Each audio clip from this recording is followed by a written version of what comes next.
Hare Krishna, Krishna Krishna, Hare Hare, Hare Rama, Rama Rama, Hare Krishna, Krishna Krishna, Hare Hare, Hare Rama, Rama, Hare Krishna, Krishna Krishna, Hare Hare, Hare Rama, Rama, Hare Krishna, Krishna Krishna, Hare Hare, Hare Rama, Rama, Hare Hare. Hare Krishna, Krishna Krishna, Hare Hare, Hare Rama, Rama, Hare Hare, Hare Krishna, Hare Krishna, Hare Krishna, Krishna Krishna, Hare Hare, Hare Rama, Rama, Hare Hare, Hare Krishna, Krishna Krishna, Hare Hare, Hare Rama, Rama, Hare Hare. Hare Krishna, Krishna Krishna, Hare Hare, Hare Rama, Rama, Hare Hare. Okay, I have a question.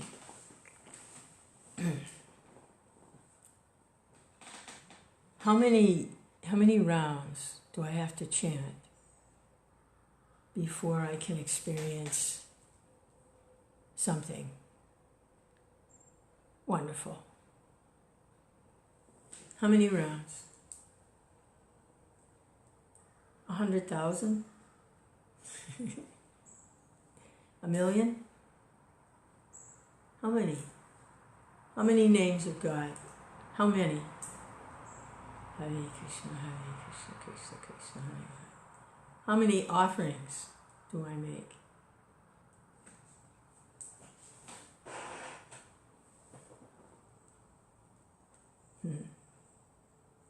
How many artiques do I attend? How many books do I distribute? Hare Krishna, Krishna Krishna. How much money do I give? Hare Krishna. How many flower garlands do I make?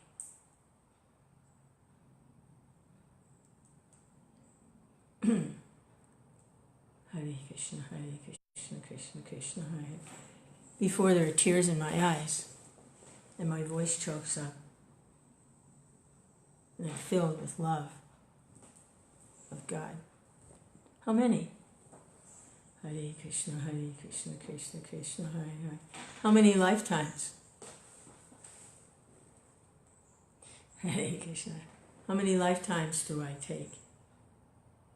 Hare Rama, Rama, Hare Hare. Hare Krishna, Krishna Krishna, Hare Hare. How many? Madhu. Madhu has the answer. He says, just one round that is done in pure ecstatic devotional service. Hare Krishna, Krishna Krishna, Hare Hare. No, it can't be. No. That you'd be taking it too cheaply. Hare Krishna, Krishna Krishna, Hare Hare. With love. Hare Rama, Rama, Hare Hare. Hare Krishna, Krishna Krishna, Hare Hare. Hare Rama, Rama, Hare Hare. Devotees here, this is a big community of people who are at all different levels and all different. It's very diverse community. It's like, wow, there's like thousands of people here, and they're all at different levels of Krishna consciousness. All generations, all races, all cultures, all sexes. Krishna. Yeah, it's a really diverse community. But what I'm hearing from some is that, I've heard this several times now, and they quote somewhere from Bhaktivinoda Thakur, they pull it out of somewhere, that when the topic comes up about ecstatic emotions, and any of us in this present day and age having access to ecstatic love of Godhead, what they come up with is, and this is, I've heard this several times now, is that, no, if you're not feeling anything, that's perfectly normal, because Bhaktivinoda Thakur says somewhere that all your devotional credits, they accrue at the time of death. So you'll cash in when you leave your body. So if you're not experiencing anything now, and you're just going about serving, quote unquote, humdrum, dry, emotionless, no feelings, just mechanical, more or less, that's fine, because all of that mechanical practice at the time of death, it'll suddenly somehow transform into ecstatic love. But this is what they're saying. They're rationalizing why they're not experiencing anything. Or if they do start to experience something, they immediately stop it. I was spending some time with a devotee who's at least a little attracted to spontaneous devotion and has some little taste.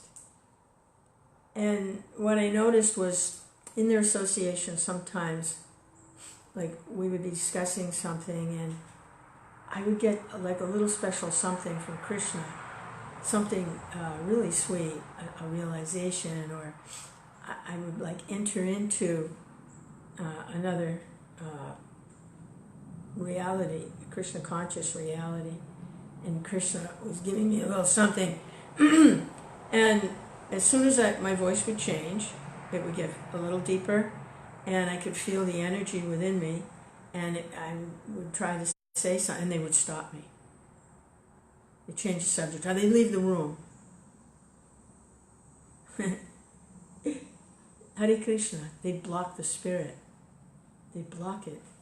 And this is what goes on. Hare Krishna, Krishna Krishna, Hare Hare. It's maddening. It's absolutely maddening. Krishna. So, Hare Krishna, Krishna Krishna, Hare Hare. Hare Rama, Rama Rama, Hare Hare. Hare Krishna. So their idea is that to even consider any kind of ecstatic worship in the spirit of love of God is forbidden. It's not for us. But at the time of death, all of a sudden, all your mechanical, it'll all be taken into account, it'll all be tallied up, and you'll get your paycheck. All of a sudden, it'll transform into ecstatic love of Godhead at the time of death. The whole time you're serving, your whole lifetime, you're denying ecstatic devotional sentiments. Somehow at the time of death, you're all of a sudden going to want them, even recognize them, accept them, relish them. Your whole life is dedicated to denying them, and somehow at the time of death, all of a sudden, you're going to Hare Krishna. And it doesn't make sense even if you use your intelligence, If you look at the prayer of the Ecstatic prayers that Lord Chaitanya has given us, and in one of those prayers, he says, he doesn't want anything material, he doesn't want anything worldly, he doesn't want a wonderful companion, an exciting, beautiful, attractive companion. He doesn't want wealth, he doesn't want fame or position. All he wants is devotional service in his life.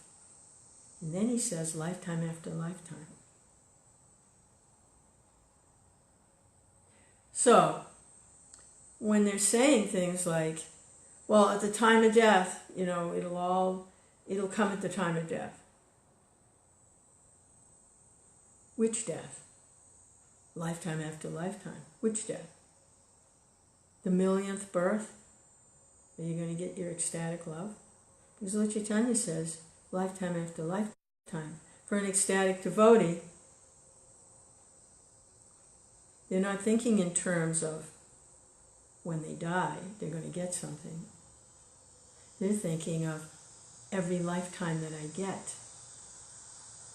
I want it to be an ecstatic devotional service, the whole lifetime. Hare Krishna, Hare, these things are just not understood.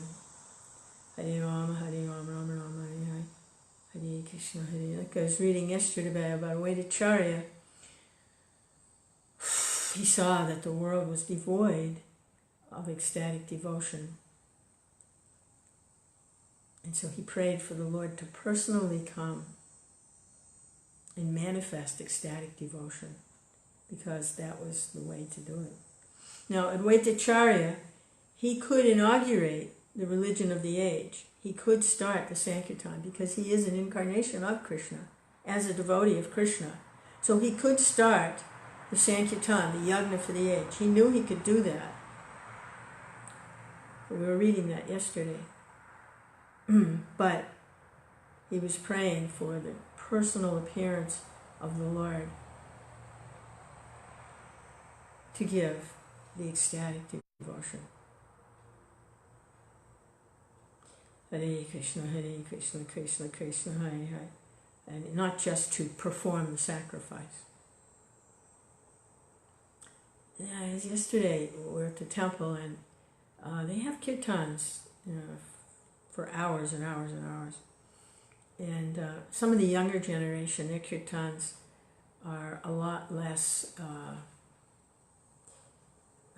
vaidhi. They're very melodious, and they have some devotional mood in them, really sweet, hankering, loving, wanting Krishna, missing Krishna, loving Krishna kind of mood in them.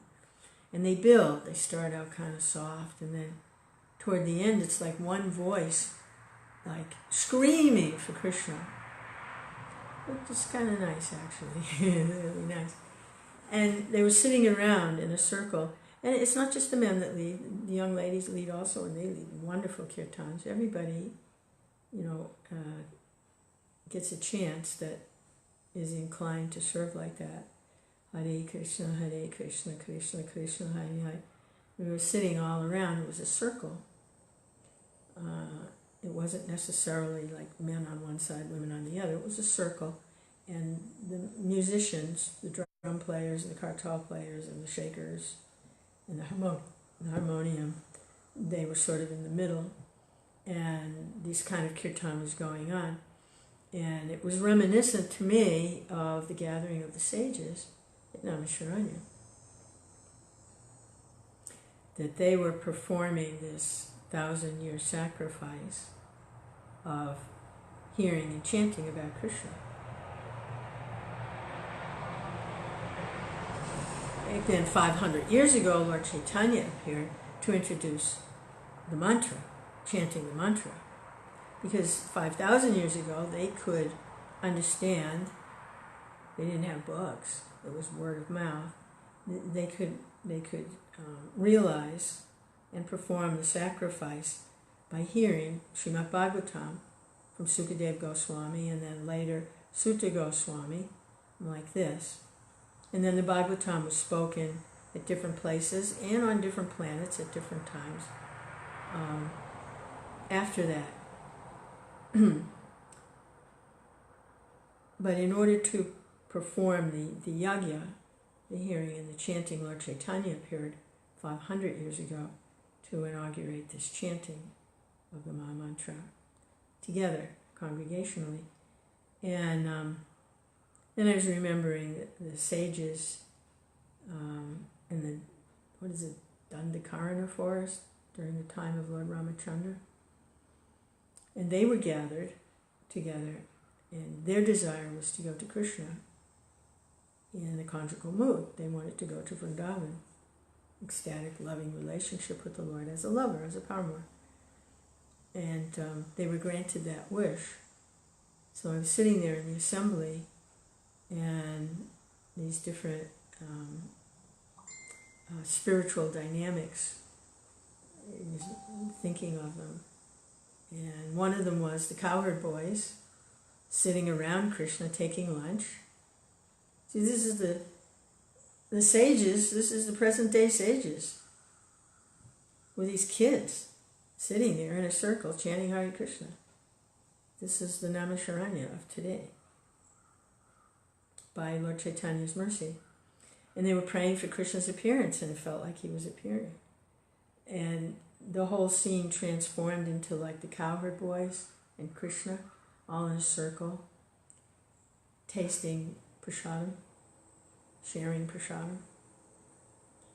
And then it transformed once again into having access to Rasa Leela, gopis. And it's just these kids sitting in a circle performing the sacrifice for the age in the temple room.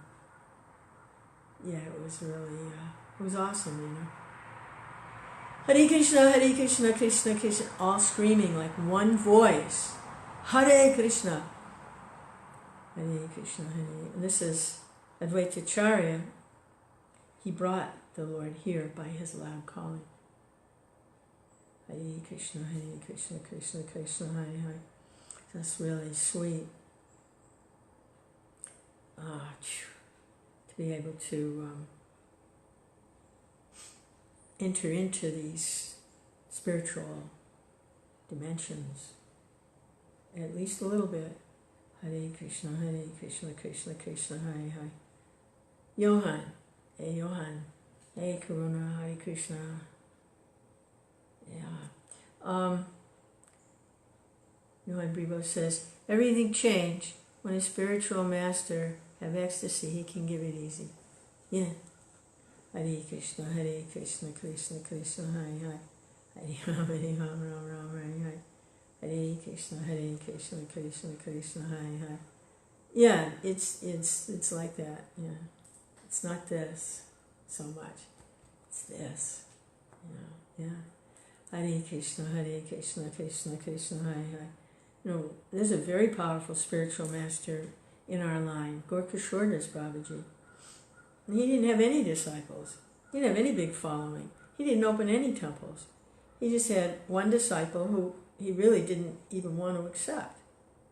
But Bhakti Siddhanta just threatened to kill himself if Gorkashore wouldn't accept him, initiate him into Hare Krishna. Yeah. Gorkashore, he was totally eccentric. Had nothing to do with society whatsoever. Hare Ram, Hare Ram. He didn't write any books that I know of. I believe he was illiterate. Now, there's a reason he's in our line. You know, I always have to keep things a little balanced, because people get carried away with the opulences like knowledge, strength, beauty, fame. They get carried, these are opulences, they get carried away with them, and they choke out the devotional creeper.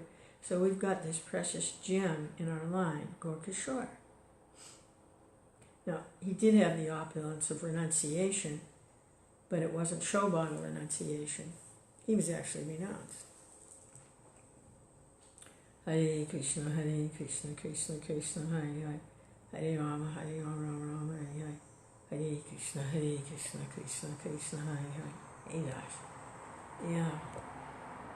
Hare Rama, Hare Rama. Yeah, so I was just saying how I'm hearing a lot how devotees here say, because they're not experiencing anything ecstatic, transformational, wild, far out, incredible, joyful, blissful, fantastic, whoa, not experiencing any of that. And they're just sort of like feeling a little happy maybe, sometimes, most of the time. They're saying, I'm hearing this a lot, is, well, just go about doing your duty, do your service. It doesn't matter if it's mechanical, it doesn't matter, because you're doing your service, you're doing your duty, and at the time of death, then you will accrue the benefits of everything that you did, which makes no sense at all. If your whole life You're not familiar. You don't appreciate. You don't recognize. You don't relish.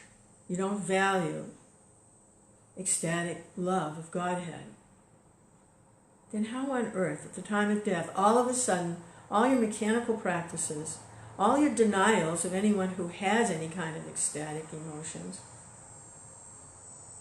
all of a sudden it's going to transform immediately into love of God at the time of death. It makes no sense at all. Hare Krishna, Krishna Krishna, Hare Hare, Hare Ram, Hare Ram. So that kind of preaching is going on here. And so I asked, we were in one group, and I said, well, what if very naturally some feelings come out, some wonderful feelings, and they get like some tears in your eyes or something. I was kind of testing everybody. And one kind of snippy, harsh, controlling type person says, well, just take your chudder and put it over your head, and don't let anybody see. Come on. Hare Krishna, Krishna Krishna, Hare Hare. Yeah, suicidal thoughts. Because it is suicide. Because you are killing yourself. Because that is yourself. The self is naturally ecstatic. Why do you want to kill yourself? That's like the impersonalists. By denying the personality of Godhead, they're actually committing suicide, spiritual suicide, and killing themselves. And I tell you, there's a lot of instances of suicide in this movement. Oh man, there was just another one a few weeks ago, young person. Hare Krishna, Krishna Krishna, Hare Hare. Hare Ram, Ram, Hare Hare. Oh yeah, how it would lead into suicide. Okay, wanting to go ahead and die, if we're going to get good feeling at time of death. Hare Krishna. And this is a little gross, but there's a kind of practice some people do that are into extreme sensual enjoyment. And what they do is they bring themselves to the point of death so that they can experience a heightened sexual experience. Hare Krishna, Krishna Krishna. Sometimes they take it a little too far and they die. Like they'll almost hang themselves to a point where they're almost dead. And then they get a heightened sexual experience. People do this kind of stuff that are desperate for sensual enjoyment. So, wanting to go ahead and die so they can get a good feeling at the time of death sounds kind of material to me. Hare Krishna, Krishna Krishna, Hare Hare. Hare Ram, Ram, Hare Hare. Hare Krishna, Krishna Krishna, Hare Hare. Hare Ram, Ram, Hare Hare. Hare Krishna, Krishna Krishna, Hare Hare. Hare Ram, Ram, Hare Hare. Hare Krishna, Krishna Krishna, Hare Hare. Hare Ram, Ram, Hare Hare. Hare Krishna. Well, certainly wanting to kill, people are suffering, that's why they kill themselves, is because they're suffering. So maybe it's not even just to get a wonderful experience, maybe it's just to get away from all the misery. Death is better than this, right, for some people. I don't see any hope, there's hope, I don't see any hope. Hare Krishna, Krishna Krishna, Hare Hare. Hare Ram, Ram, Hare Hare. It's not necessary to kill the body. And if those kinds of feelings come, and they can come for a transcendentalist if they're feeling intense separation from the Lord, just accept it. It's just another feeling. It's just another emotion. It goes away. Hare Krishna, Hare, just ride it out. Hare Ram, Ram, Hare Hare. Usually my experience is on the other side of that intense kind of what's the use of living kind of thing. On the other side of that, there's increased realization, increased appreciation of ecstatic love of God. It increases. It's like you growing or something. Maybe it's something like, it's a devotional creeper, right? And a devotional, or a creeper, a plant of any kind, anything that's growing, needs certain elements. It needs a medium to grow in. It needs sunlight. And it also needs rain. They all nourish the creeper. So those dark times, like the rain. Hare Krishna, Krishna Krishna, Hare Hare. Hare Rama, Rama Rama, Hare Hare. It's not always going to be rainy. A lot of love songs, if you listen to these songs that people write when they're experiencing different things in loving relationships with another person, they're valid emotional experiences. They're just not focused on Krishna. They're focused on a lesser personality. But the emotions are valid. The feelings are valid. They just belong to Krishna. But they're misplaced, that's all. So a lot of the love songs are about tears and crying, and it's a rainy night in Georgia, and it's raining all over the world, and how many teardrops can I cry? It's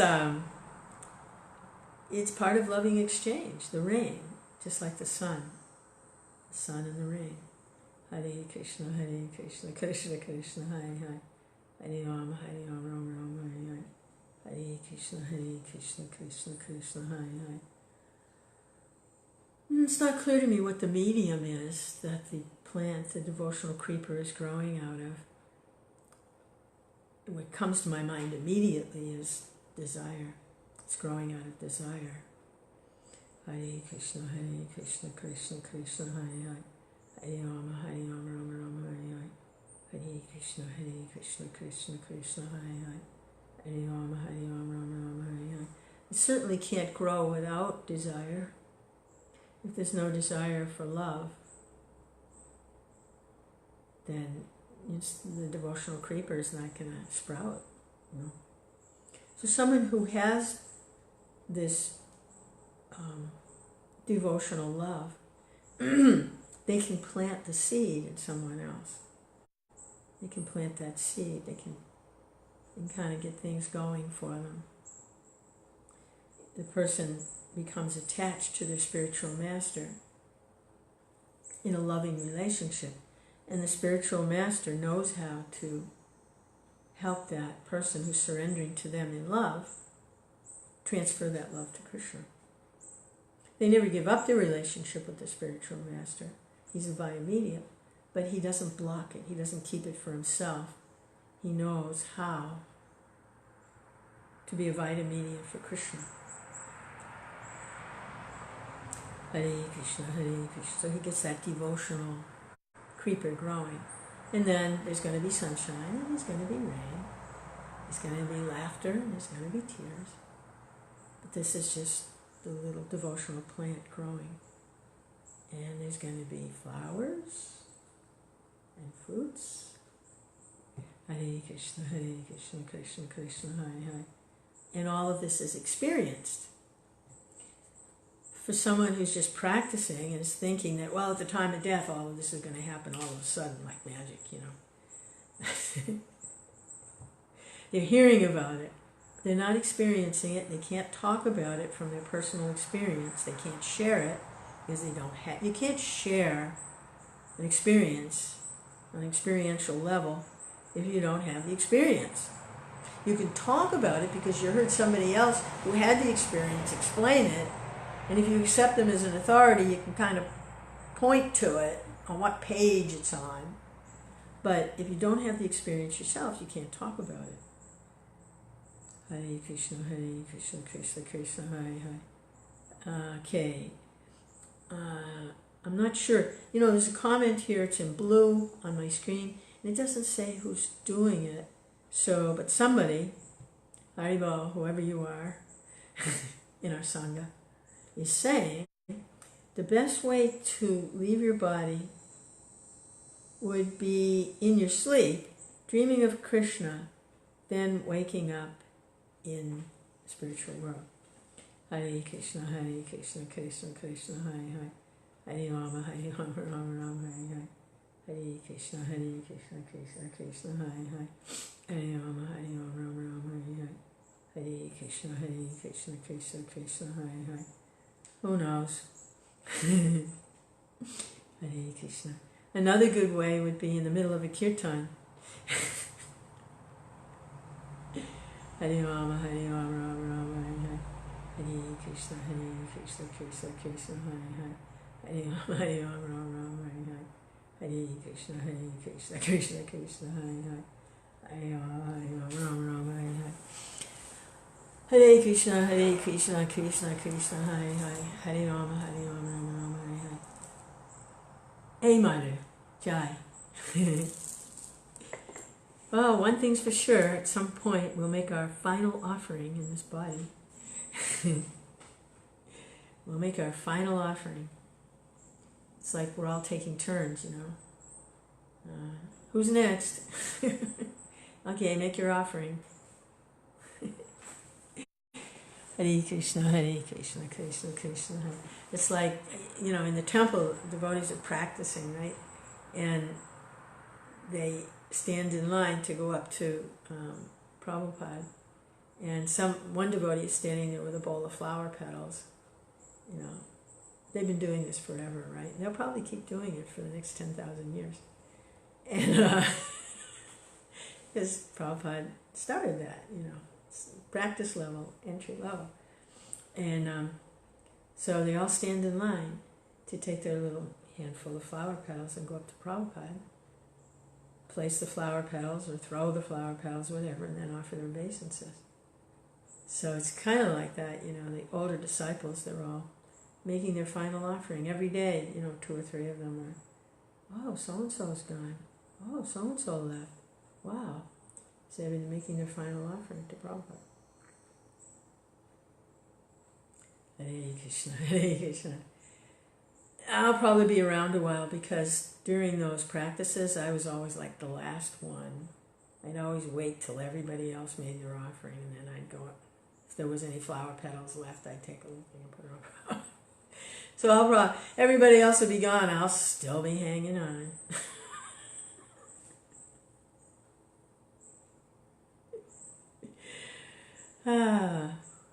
Krishna. Do you know what it reminds me of? Like in some cities they have like these subways, and they can get really crowded at, rush hour. Like New York, Boston, they have Washington, D.C., they have these subways. And, the train pulls in the station, all the people are waiting there, and it's really hard to get in because right around where the door's going to open, there's like this huge cluster of people, and they're all pushing and shoving to get into the train.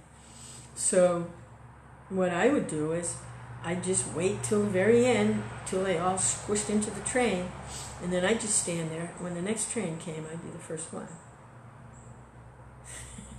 So I was thinking, the last shall be first into the kingdom of God. Krishna. Oh my God. I think of the weirdest things. All right, enough rambling. Let me, finishing up chapter 3 in the Adi Lila. Hare Krishna. Finishing chapter 3 in the Adi Lila. It's text 111. Is a decent sized purport here. So, it's the chapter, the external reasons, the appearance of Lord Chaitanya. Oh my God, I'm just a beggar. I'm begging at the feet of everybody and anybody, please surrender to Krishna. Just a stupid, dumb beggar. Sometimes I get a little something. Most of the time I get a kick in the face, kick in the head, stomped on. But I can't help it. I'm just begging, please. Surrender to Krishna. Just a stupid nobody desperate for mercy. Please. Okay.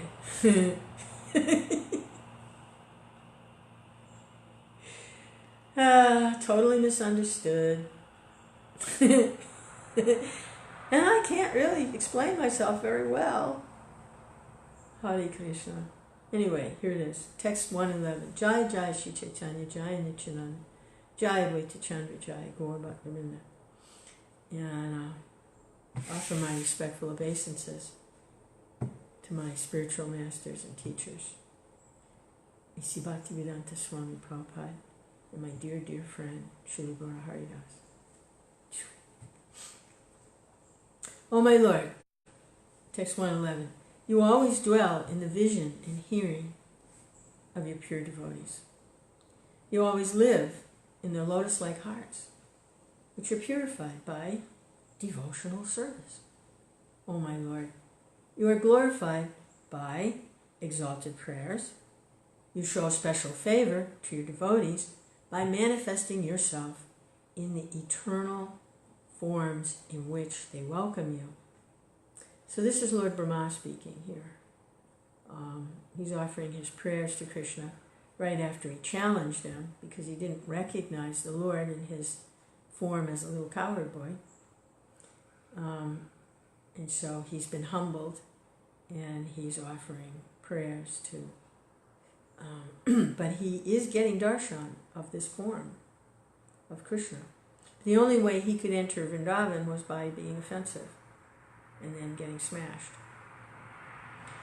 That was his entrance into Vrindavan, was to offend the Lord and the devotees, and then the Lord showed him some mercy, put him in his place.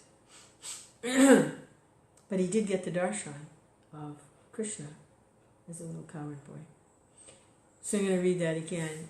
This is Lord Brahma. Oh my Lord, you always dwell in the vision and hearing of your pure devotees.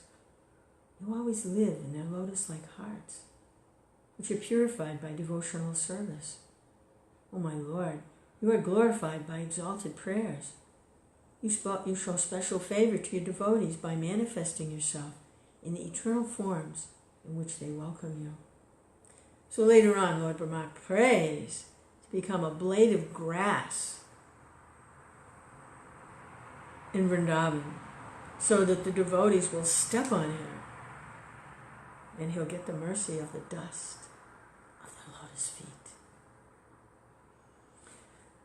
So Lord Brahma is a big administrator. You know, he's a huge administrator. He's the engineer of the entire material creation, a material universe, this particular universe. And Hare Krishna. Purport.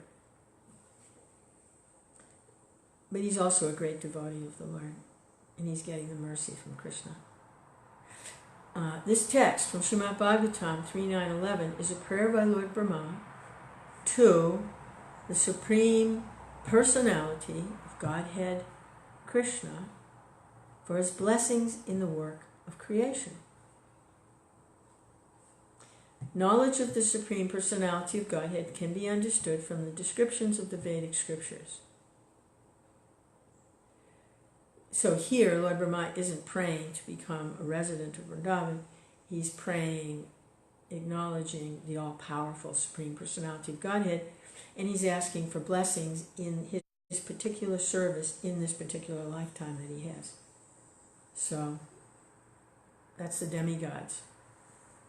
They're attached to their particular service in this lifetime, and they want the blessings of the Lord so they can do their service nicely. For example, the Brahma Samhita describes that in the abode of Lord Krishna, which is made of Chintamani, touchstone, the abode of Lord Krishna is made of touchstone. The Lord, acting as a cowherd boy, is served by hundreds and thousands of goddesses of fortune. Mayavadis think that the devotees have imagined the form of Krishna, but the authentic Vedic scriptures have actually described Krishna and his various transcendental forms. As far as I'm concerned, it's so pleasurable, even if the Mayavadis are right. I don't care. So spiritually, I have the same disease that the materialist has. Because the materialist is so attached to the material sense gratification, they don't care about anything else. Well, as far as I'm concerned, this is so much fun engaging in worshiping the personality of Godhead. Even if the Mayavadis are right, I really don't care, because that's like so dry and boring. It's like, who wants that, just to exist?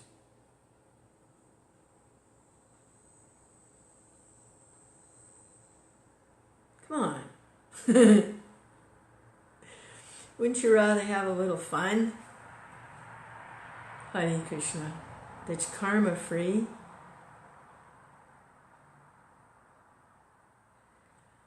Hare Krishna, Hare Krishna, Krishna Krishna, Hare Hare. I remember an example I used to hear all the time.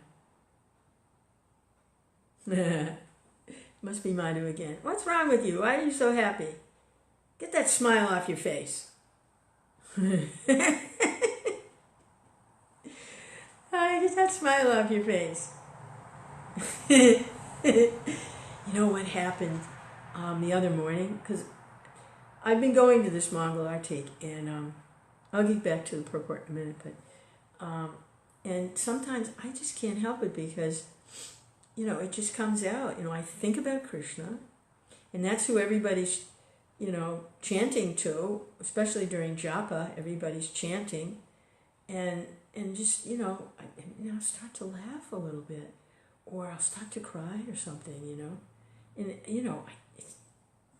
I can't help it, because I'm thinking about Krishna.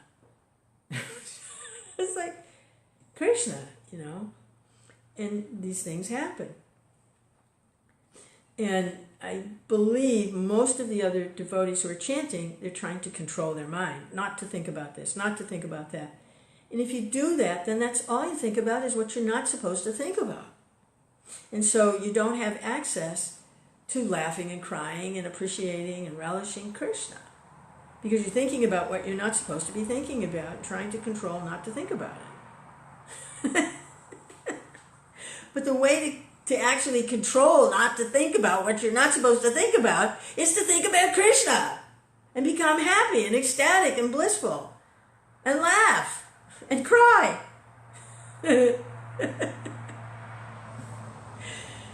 So that happens to me. I don't think about what I'm not supposed to think about, because I'm too busy thinking about what I'm supposed to be thinking about. It makes me laugh. So,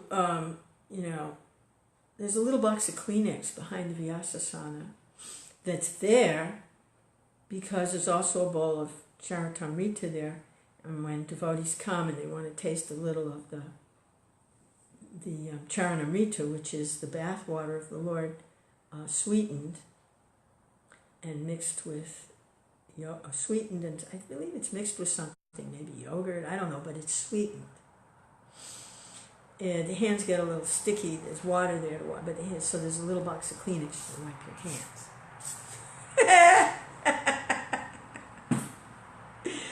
Boy, I hit that box of Kleenex up, because there I am, bathing the Lord in His form as the holy name with my tears. Okay? And so I get that little box of Kleenex, Hare Krishna. And those tears are sweetened with ecstatic love. So I get the little box of Kleenex to clean up the mess after experiencing the bathing water of the Lord. So that's what that little box of Kleenex is for.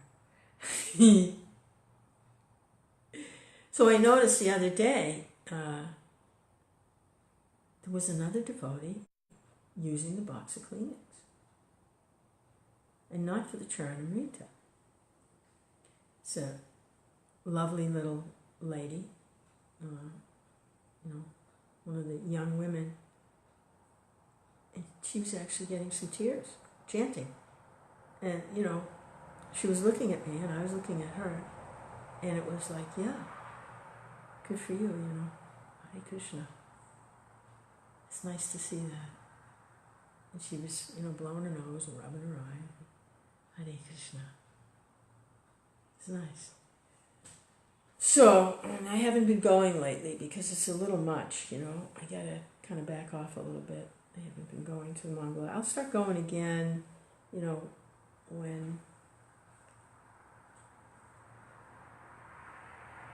because it's not artificial, it's not some mechanical thing.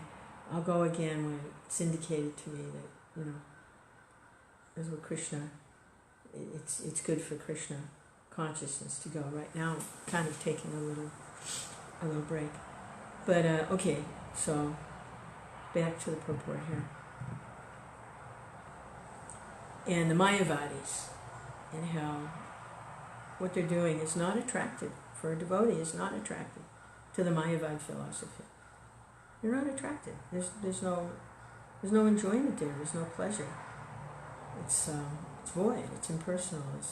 There's nothing to do. It's not attractive. Hare Krishna. The example that I used to hear early on, in the old days, when Prabhupada was personally here, getting things going, was it's like being in the material world is like being in a party. And it's a very disturbing party. People are screaming, they're taking drugs.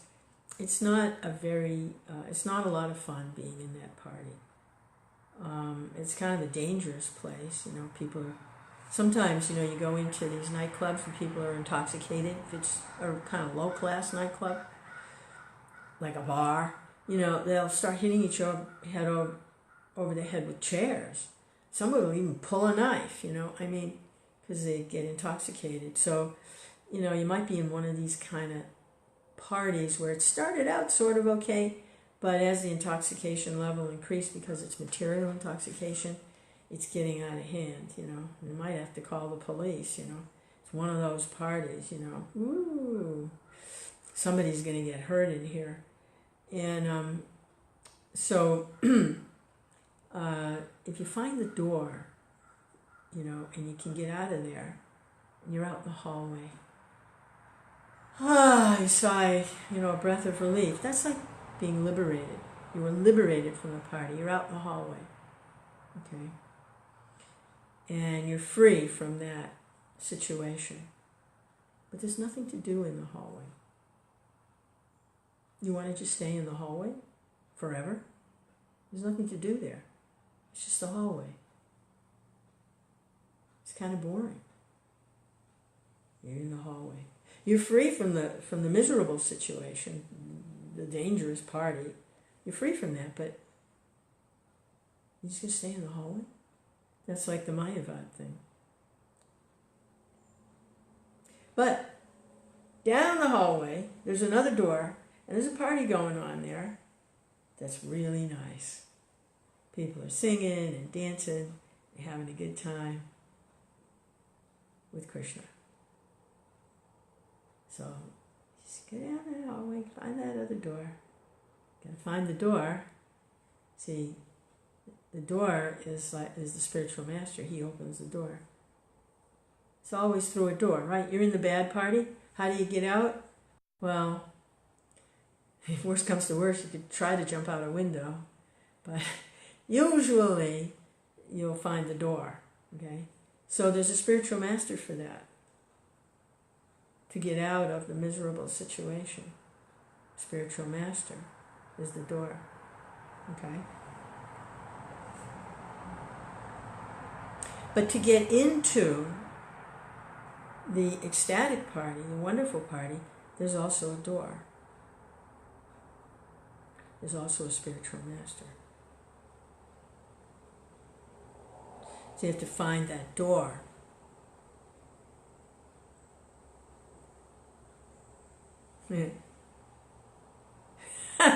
Remembering Srila Prabhupada's prayer to Bhaktisiddhanta, it starts out, adore ye all,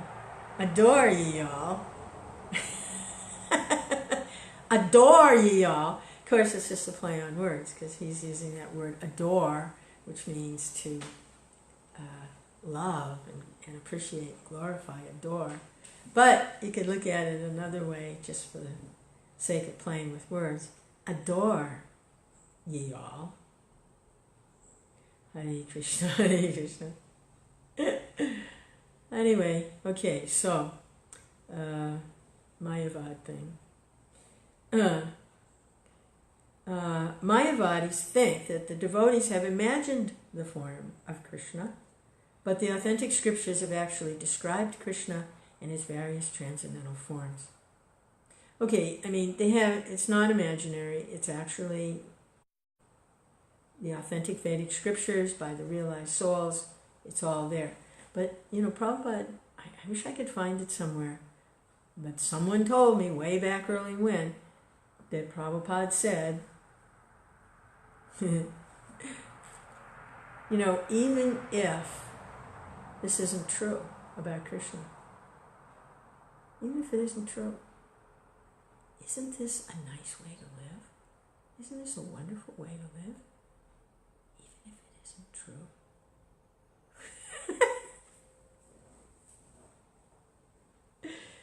Krishna. Funny, huh? Try. Play with that one.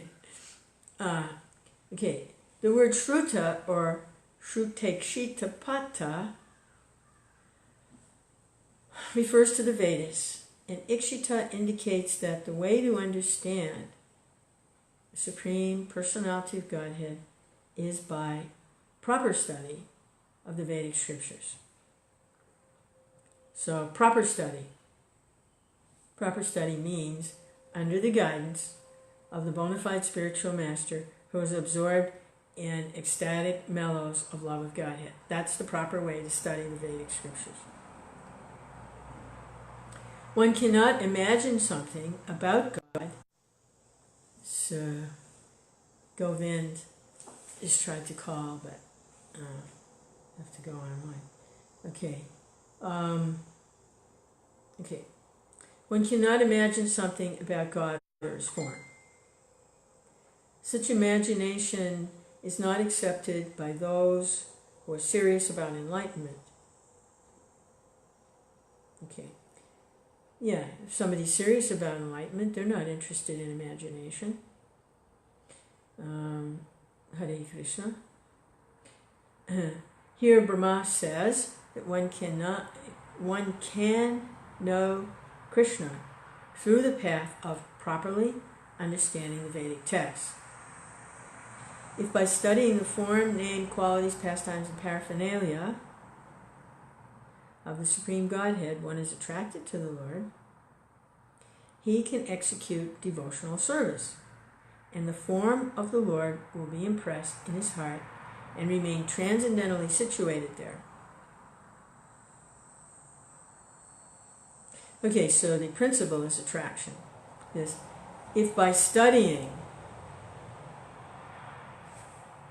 the form, name, qualities, pastimes, and paraphernalia of the Supreme Godhead one is attracted to the Lord, he can execute devotional service, and the form of the Lord will be impressed in his heart and remain transcendentally situated there. So the principle there is become attracted. Attraction. Become attracted. Unless a devotee actually develops transcendental love for the Lord, in other words, unless that attraction actually develops into love, it is not possible for him to think always of the Lord within his heart. That love is what makes the heart connection. In other words, we can practice externally for quite some time, but because we have some attraction from studying the form, the name, the qualities, the pastimes, paraphernalia of the Lord, we develop some attraction. Sometimes it's just like a good idea. But we develop whatever, some attraction, and we begin to practice because we're attracted. And unless that develops into love, then the Lord within the heart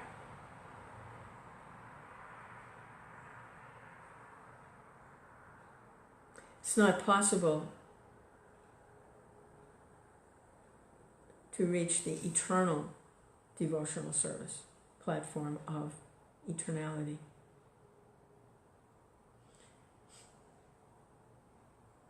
And that's what the Lord is saying here. That's what Prabhupada is saying here. He says he can execute. Okay. I mean, this is really powerful. If by studying the form, name, qualities, pastimes, and paraphernalia of the Supreme Godhead, one is attracted to the Lord, he can execute devotional service, and the form of the Lord will be impressed in his heart and remain transcendentally situated there. But unless a devotee actually develops transcendental love for the Lord, it is not possible for him to think always of the Lord within his heart. Hello? Yoo-hoo! Anybody home? Hare Krishna! Such constant thought of the Lord is the sublime perfection of yogic process. So what does love mean? Developing love for the Lord. Love means emotions. Can there be love without emotions? That's why it's silly to say, I love ice cream cones.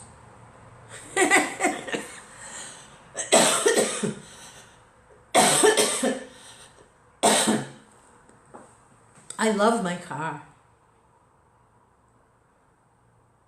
Oh, you have some emotional relationship with an ice cream cone?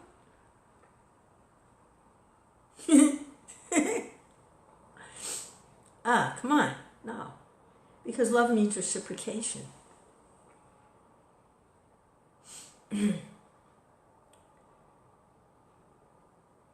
Love means a relationship, which means a reciprocation.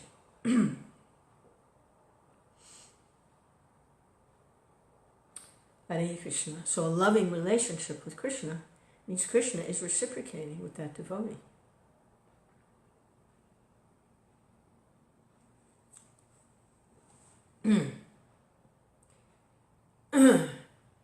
So someone who is attracted to the Lord, the form of the Lord can remain impressed in their heart. But unless they develop love for the Lord, which means there's emotional exchange between the Lord and the devotee, he cannot always think of the Lord within his heart. He may be able to think of him within his mind. That's possible. But without that emotional expression, that give and take, that laugh and cry,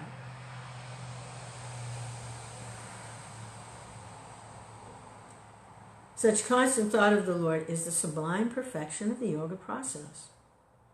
As the Bhagavad Gita confirms in 6th chapter, stating that anyone absorbed in such thought is the best of all yogis. Such transcendental absorption is known as samadhi. A pure devotee who is always thinking of the Supreme Personality of Godhead is the person qualified to see the Lord. Okay, so this talk that's going around here, when these topics come up about being able to access this level of devotional service or emotional emotional love for the Lord amongst those who are simply attracted to the form of the Lord but have not really experienced this emotional loving exchange with the Lord, and they bring up that, well, at the time of death it all accrues. Just go about with your, at the level of attachment for this whole life, and don't experience any emotional experience in love of Godhead, because that's not what's supposed to happen in this life. Like, I hear this from all these devotees who have been practicing for 40, 50 years, whatever, and they all say like this. They all say this. They all say no to love of God. They all say no. And their rationalization or their reason or their, booby prize, consolation prize, is that somehow at the time of death they will immediately achieve that level. Although in this lifetime they don't recognize it, they don't value it, they actually reject it. Their whole life they reject it, they push it away, they don't want it. Somehow at the time of death they'll get it. The whole life they've rejected it. Why? At the time of death, all of a sudden, you're going to embrace ecstatic, emotional love of Godhead? Your whole life you've rejected it? Denied it? Have not been a witness for it? All of a sudden, at the time of death, are you going to... Yes. I don't think so. And that's not what's indicated here by what Prabhupada's saying in his purport. He didn't say anything about at the time of death. He says always, which means like from now on. He says it's samadhi, the perfection of yogic process.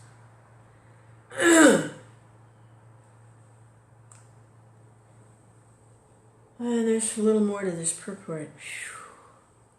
One cannot speak of Urugai, the Lord, who is glorified by sublime prayers, unless one is transcendentally elevated.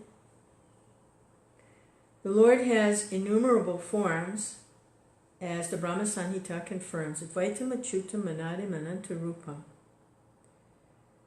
The Lord expands himself in innumerable swamsa forms. Swamsa forms are, there's Vibhinamsa, which are like the living entities of Vibhinamsa. They're not equal to the personality of Godhead in potency. And then there's Swamsa forms, which are equal to himself. These are the different incarnations. They're as good as the Lord himself. He's just incarnating in that form. He's appearing in that form. So the Lord expands himself in innumerable swamsa forms. When a devotee, hearing about these innumerable forms, becomes attached to one and thinks of him, the Lord appears to him in that form. The Lord is especially pleasing to devotees in whose heart he is always present because of their, what? Donations? Flower offerings?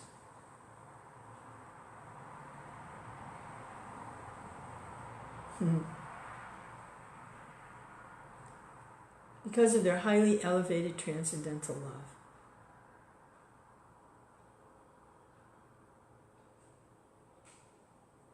There it is.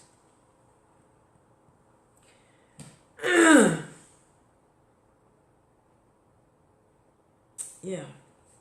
He is always present, especially pleasing to devotees in whose heart he is always present because of their highly elevated transcendental love. The Lord loves that. Because he has someone to reciprocate with. because he is full of love. And isn't it fun to reciprocate with someone who's also full of love? Yes? Yeah. Krishna. Okay. Wow. All right. Next verse. 112. Hare Krishna. Oh, good. No purport. The essence of the meaning of this verse is, oh God, Prabhupada takes it to another level. He takes that whole thing to another level. Oh my God, he takes it to another level. The essence of the meaning of this verse is that Lord Krishna appears in all his innumerable eternal forms because of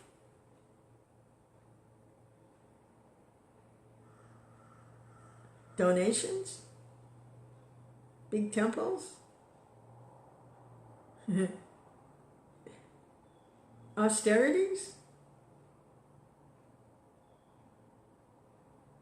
No.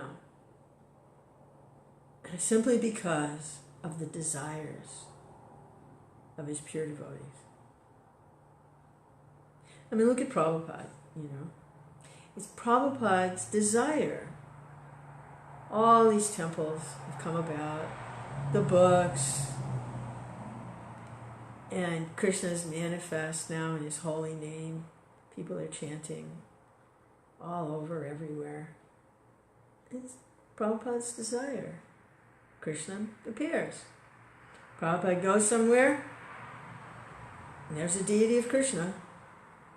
Boom, there's Krishna. Prabhupada's there. Oh, there's Krishna. Prabhupada goes to London. Oh, there's Krishna. Prabhupada goes to LA. Oh, there's Krishna. Prabhupada goes to West Virginia. Oh, there's Krishna. Goes to Boston. There's Krishna.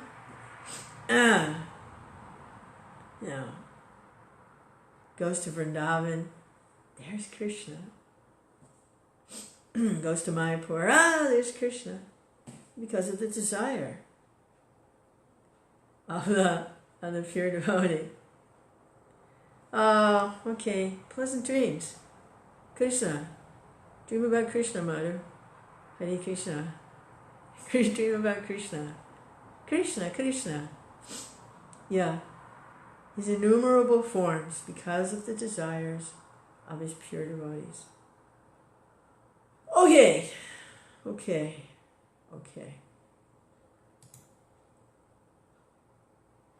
113.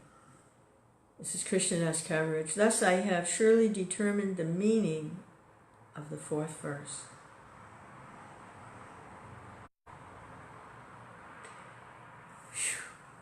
Lord Gauranga, Lord Chaitanya, appeared as an incarnation to preach unalloyed love of God. Yeah. Good night. Meena, thank you for sharing. Jai Prabhu. Haribol. Catch you later. Krishna. Text 114. Praying at the lotus feet of Sri Rupa and Sri Raghunath, always desiring their mercy, I, Krishnadas, narrate Sri Chaitanya Charitamrita, following in their footsteps. Okay, so that's the end of Adi Leela 3, the external reasons for Lord Chaitanya's appearance. Whew. Wow. Hare Krishna. Krishna Krishna. Jai. I tell you, I wouldn't have a clue without Srila Gaura Haridas. I wouldn't have a clue. I've read this Chaitanya Charitamrita 3-4 times, and I've read it alone. I've read it with devotees, and it always made sense.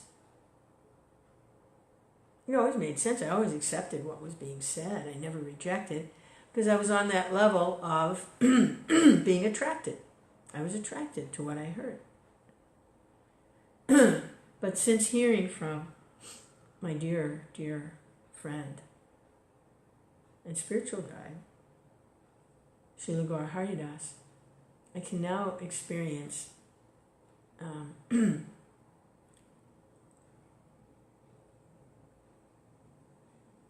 emotional, loving attachment for what I'm hearing. Hare Krishna, Hare Krishna, Krishna Krishna, Hare Rama, Hare Rama, Rama Rama. What a wonderful service for Srila Prabhupada. What a wonderful service, because it's all in his books. Just waiting for someone who can bring it to life for the devotees,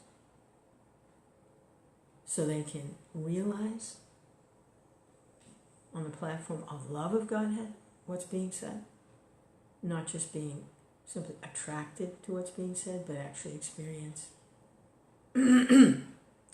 loving ecstasy in what's being said. Wow. All right, where to go from here? I don't know.